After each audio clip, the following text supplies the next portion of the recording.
Imagine a Victorian priest walking through streets thick with poverty, gin shops, chaos and raw survival, yet absolutely convinced that incense, the Eucharist and beauty belonged there just as much as in the grandest London parish. That was Father Robert Radclyffe Dolling, loved by the poor, distrusted by bishops, impossible to ignore, and, in the end, a man who gave everything until there was nothing left to give. The story I'm walking through today isn't mine. It comes from a 1902 memoir written by Joseph Clayton, a friend, not a distant biographer. Clayton was one of those writers history has nearly forgotten. He was an Anglo-Catholic, later a Christian socialist, eventually Roman Catholic, and always drawn to the awkward, fiery clergy who didn't quite fit inside tidy church structures. So when he wrote about Dolling, he wasn't documenting, he was trying to preserve a memory before it faded. And if you've never heard of Dolling, that's normal. But by the end of the video, I think you'll agree, he belongs alongside Charles Lauder, Arthur Stanton and the ritualist pioneers, and perhaps more than any of them, he made ritualism human.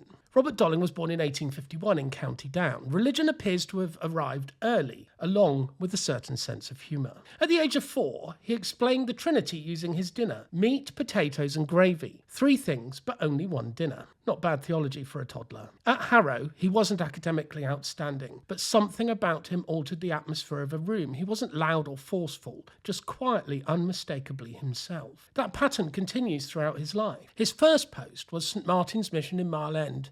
There he wasn't the Reverend Dolling, he was Brother Bob.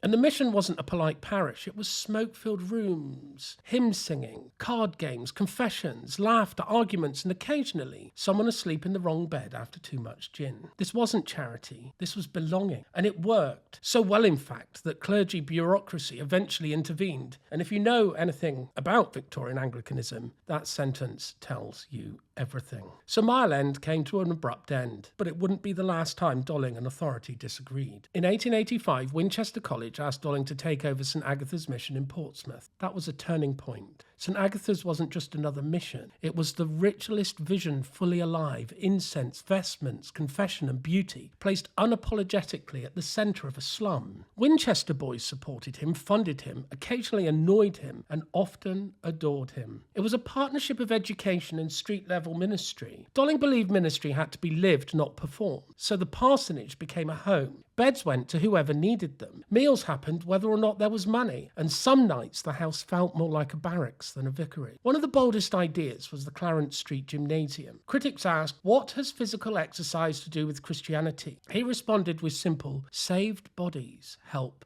save souls. Dolling wasn't neutral in politics. He believed the gospel demanded justice, not sentiment. He criticised systems that kept the poor dependent and politely ignored. For him, Christianity meant dignity, practical, material, and live. He sympathised with the labour movement but avoided becoming its mascot. His loyalty was always to people, never ideologies. That distinction matters. The social problem of alcohol, housing, sanitation, and wages. To many Victorians, these were moral failures. To Dolling, they were conditions that shaped souls. Before you fix the person, he thought, you must fix the environment. This was where Dolling became unforgettable, with the outcast and the homeless. Some people opened doors politely. Dolling left them wide open permanently. When criticised, he said, leave the road home open always. That line should be carved into stone somewhere. Where other clergy saw the theatre as dangerous, Dolling saw human longing, story and joy. To him, laughter and holiness were not enemies. Eventually, conflict over altars forced him to resign from Portsmouth. It was painful and public and predictable. He travelled, preached and raised funds for the debt that he'd incurred in building the new St Agatha's, and finally took charge of St Saviour's Poplar. And he kept that going until his body could not. He died exhausted, loved and mourned. Some said he worked himself to death. Others said he did what he was called to do. Both may be true. Clayton ends the memoir with a plea. Don't remember Dolling for controversy. Remember the love and the risk and the refusal to give up on people. Father Dolling believed that sacramental worship and social action were not opposites but inseparable. Christianity was the Eucharist and the meal, the prayer and the gymnasium, the incense and the door. If you want more stories like this, forgotten clergy, early ritualism and the strange, beautiful history of the Victorian Church, then like this video, subscribe to the channel and tell me who you think I should talk about next.